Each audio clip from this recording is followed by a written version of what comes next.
Chapter 3. Sian always projected a front of indifference or mild interest in Emma's stories, and the only real interest was for her friend's well-being if it was an up-and-down encounter. But Sian was fascinated by Emma's stories, and it was, to her, the closest she felt she could get to a love life of her own, what with all the commitments she had, the B&B, her mother's ever-increasing eccentric behaviours, the favour cheques she wrote out to the church and Sian had to cash in. Sian had lost count of the times she'd shuttle ran and sorted old folks to the doctors or the shops, or manned some stall at a church event. The favour cheques were one thing, but the cash cheques were another matter, and hurting the B&B's finances. Sian was blue in the face trying to tell her mum about it. "Mum, they have the collection plate. It's a great system. It allows you to give what you can." But her mother insisted on the tithing debit from the top line, not the post-tax expenses bottom line, along with the freebies Mam gave out to the church tea squad and co, which was really damaging the B&B. Sian wished she could have a fraction of what Emma got out of her adventures, but she was also glad she didn't have the roller coaster of emotions and the other elements that came with them. The day wore on, and the near never-ending daily chores list was finally losing the battle. Sian was so absorbed in doing battle with the daily chores, she didn't stop until she'd cleaned up the dining room after the afternoon pilgrim tea drinkers had left. It occurred to Sian that she'd not heard and only seen Emma in passing during the day. Sian took the last of the remaining crockery out to the kitchen and found Emma half in the B&B's large oven, cleaning it with a vengeful passion. "I don't think you can get to Narnia that way." "Oh, shut it, Cinderella," Emma replied. Emma withdrew herself from the oven and put down the oven cleaning spray and scouring pad and placed them in a plastic bowl next to her. "I broke my own rule." "Rule?" Emma picked up a half-drunk cup of cold coffee and took a sip. The woman had joked they should put cold coffee on the menu. There was such a high consumption at the B&B, with the workers at least. "It's about pennies and penises and nothing else. But the silly bitch I am, I started to think perhaps Tim could be a bit more than your average man. Lo and behold, he's a gay man. I should have known he was gay. He was polite and even left the room to fart, for crying out loud." Sian couldn't help herself and laughed. Emma burst into tears. "Oh, hon, I'm so sorry. I didn't mean to laugh." Sian wrapped her arms around the sobbing Emma in a cutch. As her dad used to say, a hug is good and anyone can give you one, but only someone that truly loves you can give you a cutch. Giving a cutch in English means a safe place, but the translation doesn't do the action justice. As the Welsh love just about everybody, they are the best to seek out for a cutch. "It's not you, Sian, it's me." Emma stood back from the embrace and reached up for a cold coffee. Sian put her hand over Emma's cup. "I think we can do better than that. Remember Frugal and his band were here last Easter? We still have a little of that rocket fuel left over in the cabinet in the best back room," Sian told her. "Not poitin'. If your eyesight comes back after 3 days, you get your money back, poitin'." "The very same. Irish falling down water." Emma pointed with her hand at the remaining detritus from the afternoon's visitors' activities. Sian pointed at the kitchen door with a firm look. Emma did a "yes sir" salute and headed for the best back room. Sian too looked at the remaining detritus, took a deep breath and knew she would have an early start tomorrow, with this mess and the undone morning preparation. But Emma needing to unload trumped any dirty dishes and lining up cornflakes for strangers. Sian took a deep breath and followed Emma into the best back room. The best back room was a Thomas family institution, the throne room of the matriarchal Thomas women over the generations. A place historically mainly used only for high days and holidays, and when needed for an instance like this, when tea and sympathy was called for. Sian walked into the best back room, with its unique 70s decor style, virtually unchanged since Mamgie Thomas last held court before she passed away. Emma was at the behind-the-horn bar, cleaning some dusty tumbler glasses, as Sian thought of taxes, death, and Mamgie. Mamgie Thomas's ghost stopped time in here. This was one of the certainties in life. Sian opened the right side door of the old sideboard, retrieving the bottle of poitin. A blend of smells of old wood polish and other childhood-invoking fragrances accompanied the retrieval of the alcohol. "There's nearly a full bottle of Mamgie Thomas's Christmas sherry here if you'd prefer that," Sian told Emma. The women looked at each other and smiled and shouted, "My green vase!" Both women remembered that night as 11-year-olds. They had snuck in here in the early hours during one of the countless sleepovers they had in their childhood. The two girls had found half a bottle of Mamgie Thomas's Christmas sherry. They had drunk it, and while dancing under the influence, they knocked over a favourite green glass vase. Unluckily for Emma and Sian, Mamgie Thomas had been in the kitchen making hot cocoa for herself on hearing the smashing glass. She burst into her throne room in her trademark padded dressing gown, fur slippers and pale blue hair curlers, while brandishing an industrial-sized rolling pin.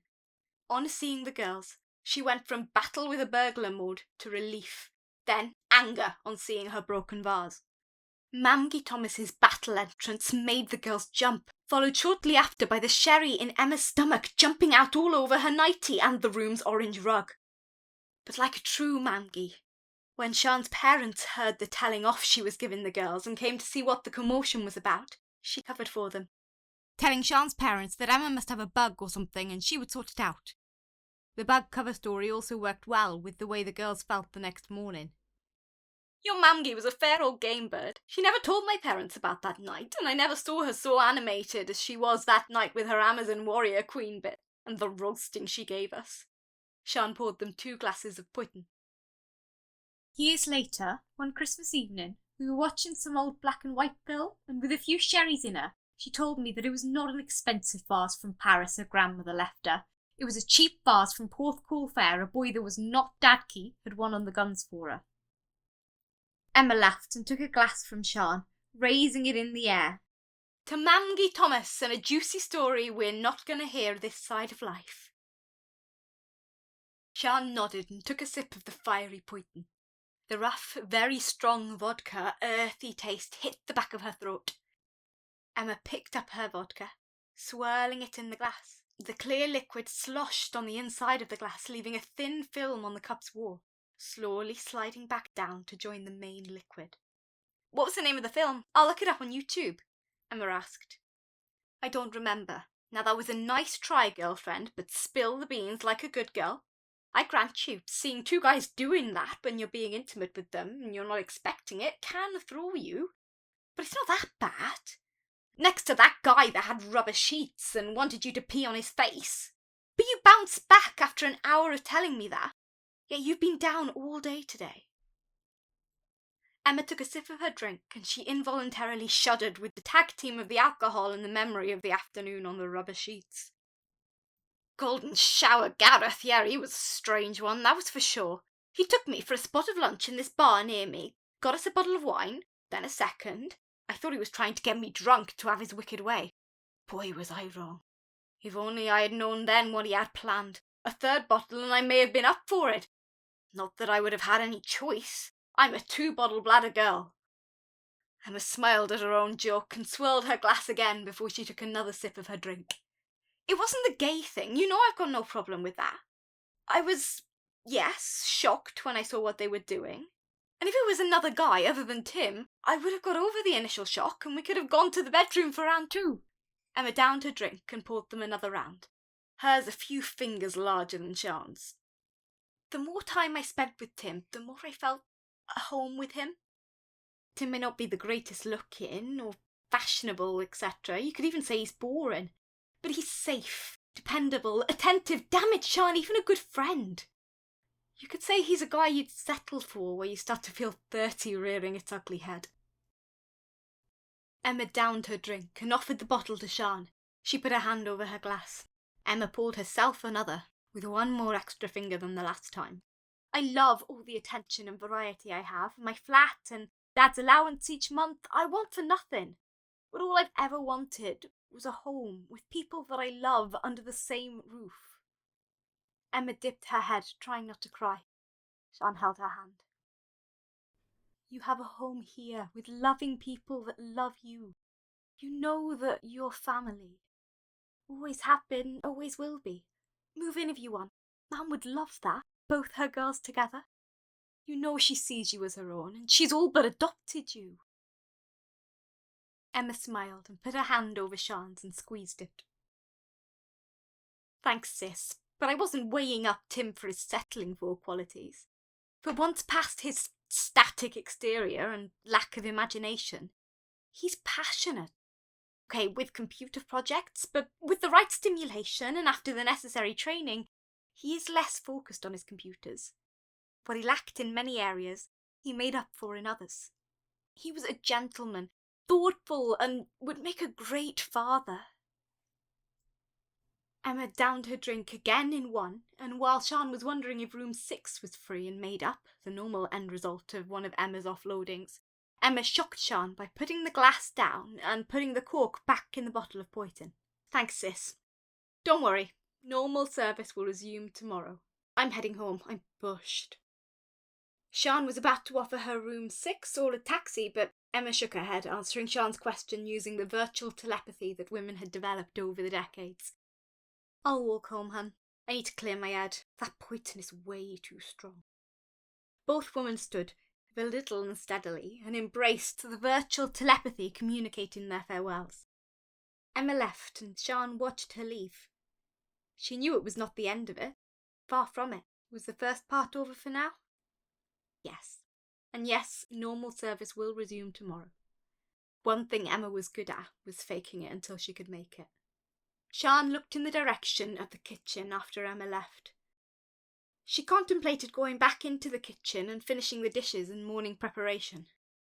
Bollocks to that, she said aloud to the room, and she giggled. To her non-existent listeners, she said aloud, "Alcohol opens up the devil's dictionary." One of her mother's favourite sayings when bad language was used on TV. On second thoughts, Emma was right. Virgil's poison was way too strong for its own good. Explaining to the staff at A&E that she had a broken leg because she'd been drinking homemade, or should she say, made in the woods, illegal moonshine from an Irish hippie musician friend that would stay in over. "Oh no, nurse, not in my house, in the B&B in the village up the road. You know the one? Up the hill, just past the village, in the woods. The one on the left, the one with the holy well in the garden that they come for miles around to see. It's also run by Mrs. Stella Thomas, an upstanding member of the community and the chapel." Now that would get the tongues wagging. Oh, and the reviews for the B&B online, oh, the shame. But that was an idea. Checking the latest reviews and replying to them and dealing with any inquiry emails. Now that was work, at least, that could be done seated. Sian went to finish her poison, but as the hint of the strong, peaty potato aroma hit her nostrils, she had second thoughts. Still wanting to continue her nice buzz, Sian thought of the classic sherry in the cabinet, then remembered there was a thank you bottle of red wine that good old Mr. Turner had given her. He was a member of the church tea squad by default. His wife had been a member, and he used to be a +1 on Sundays and high days. Mrs. Turner had died a few years back, but instead of being free to spend his twilight years in peace and enjoy a quiet half-pint in the afternoon at the Plough and Harrow and then a pottering on his allotment, he was mother-henned by the spinsters and widows of the church tea squad. With old Gents being thin on the ground, after he surrendered to his fate, it was business as usual for him. Wifely nagging, but without the wife. A few weeks ago, Sian had been drafted to help him take some sacks from the garden centre to his allotment, and he'd re-gifted her a bottle of red wine someone had given him for his signature greenhouse-grown tomatoes. Sian walked through the kitchen on her unsteady legs, sure that now a seated job was the best course of action, to the utility and storage room, and Janet's sneaky smoking den. Good old Janet. Sian loved Janet, and the poison was bringing that love back to the surface. Janet had been working at the B&B from practically day one. Dad was the one that hired her. As they were in the conversion period from a working farm to a B&B, Janet had practical experience, which Sian's parents lacked at the time. When Dad died and Mother had fallen apart, Janet was a major part of holding things together and keeping the B&B from going under, as well as being a surrogate mother to the younger Sian. That was Janet, complaining, suborn and opinionated, but she was a rough diamond that would walk to hell and back with you.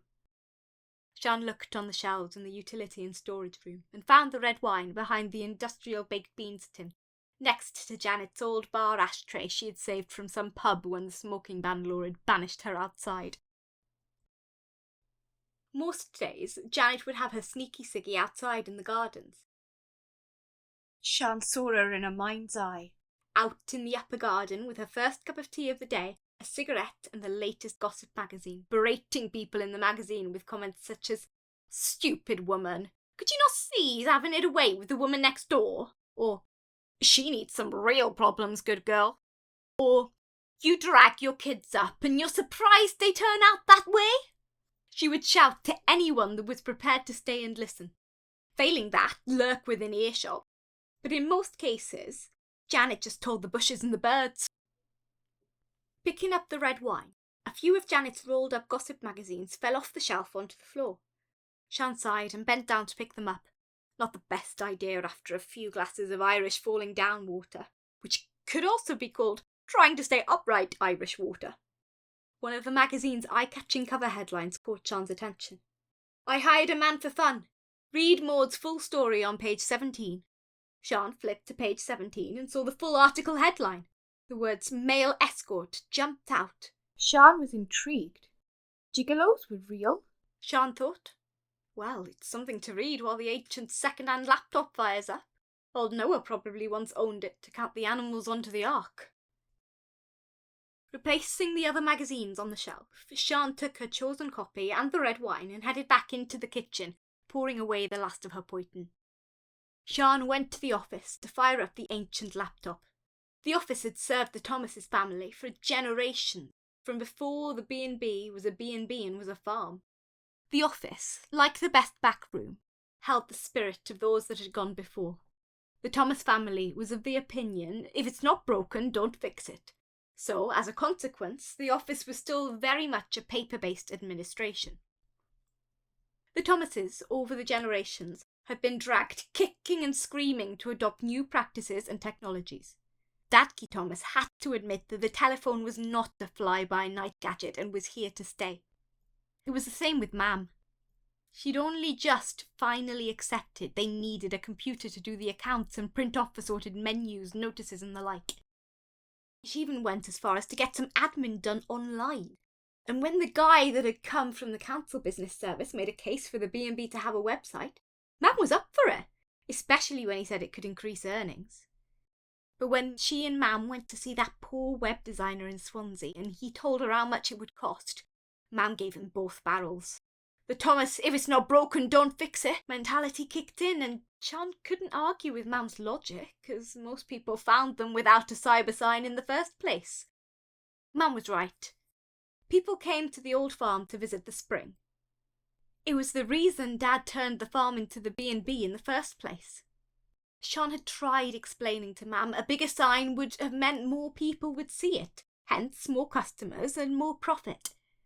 But Mam could be stubborn and argue that the sky was not blue when she dug her heels in. So Sian had given up and found a freeware website service and built a basic one along with a few social media pages. Sian sat down at the laptop, which was taking forever to boot up.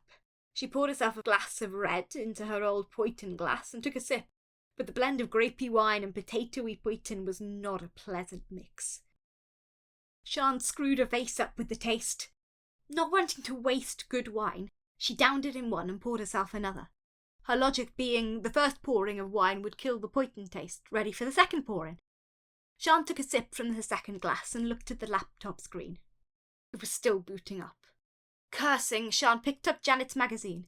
Taking another sip of her wine, she turned to page 17 to see what Maud's full story was about.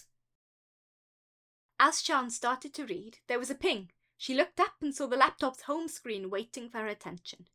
Sian opened a few windows in the browser and logged into the assorted review sites and social media sites the B&B were members of. There was the usual stuff, a few inquiries about what the B&B offered and if they catered to certain requirements such as wheelchair access. Luckily they got a council grant for that. It was nice to finally get something back for the crippling business rate they paid. The tourist and hotel review sites were an enigma to Sian.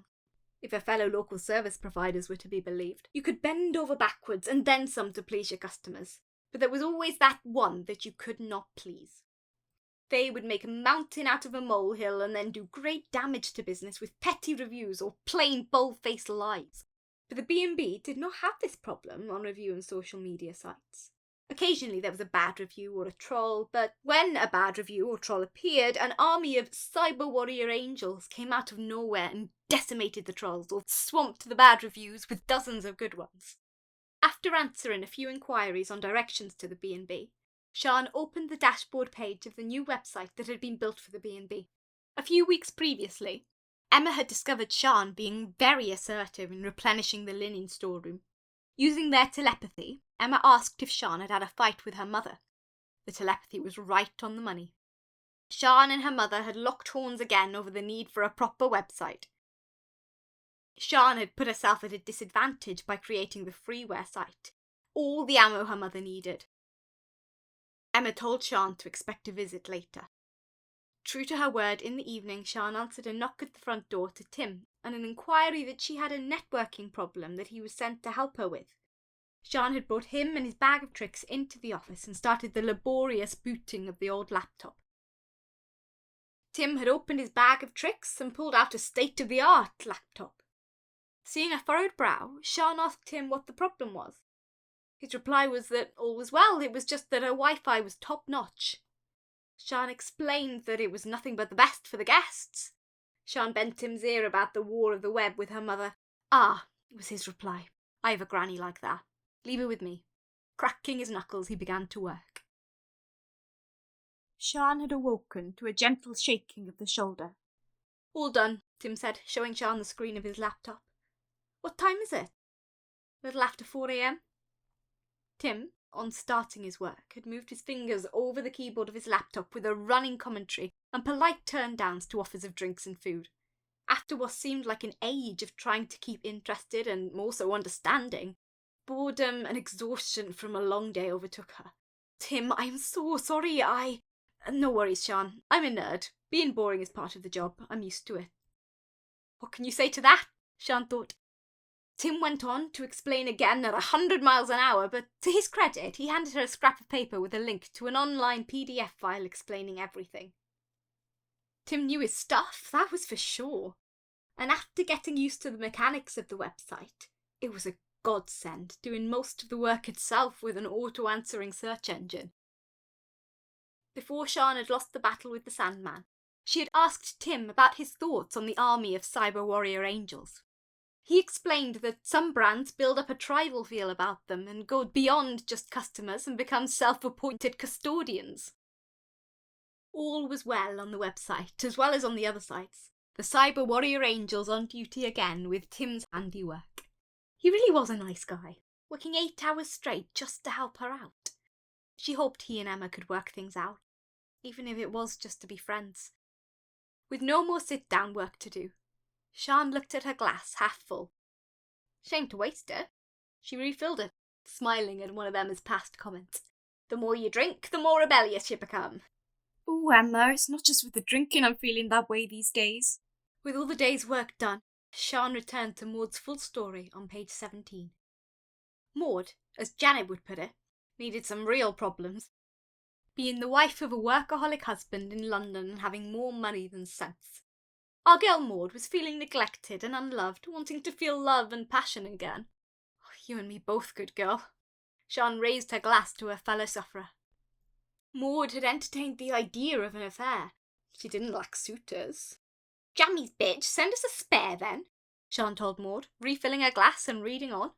But Maud had feared the emotional entanglements that it would bring if it all went wrong. Not to mention the fallout to her life. But then, she had found the solution from a friend. Male escorts, aka gigolos, were men that would fulfill your needs with discretion, professionalism, and cater to any special client requirements without the emotional entanglements. Sian finished the story and her wine, she noticed, so refilling her glass and turning to the laptop, she began to search. Passing all the porn versions of the topic, there was plenty of the male fancy. Next she came to the con sites offering work for gullible guys looking for the double whammy of lots of sex and money. But then, the more serious websites. Plenty more Maud-like stories and a few message boards with, "Why would a woman pay for it?" She found a few articles by the guys themselves offering their services and their experiences. Finally, Sian came to sites offering the mail service. Filled with Dutch courage from the wine and the feeling of safety from being behind the keyboard, she clicked on the first link, then a few more. Most were alike, a brief description of what they offered, how it worked, and prices along with the list of the men and what they offered. There was a wide range of what they could provide, but they all shared one aspect. None of the more reputable-looking ones offered their services as far west as a small old farm in the little village in the Welsh countryside. Oh well, thought Sian, finishing another glass of wine. That's enough web surfing for one night. Nah, one more wine and website for the road. Sian chuckled to herself. She scanned down the screen of escort sites and one caught her eye with Total UK Coverage, so she clicked on www.agentlemannevertells.webs.com.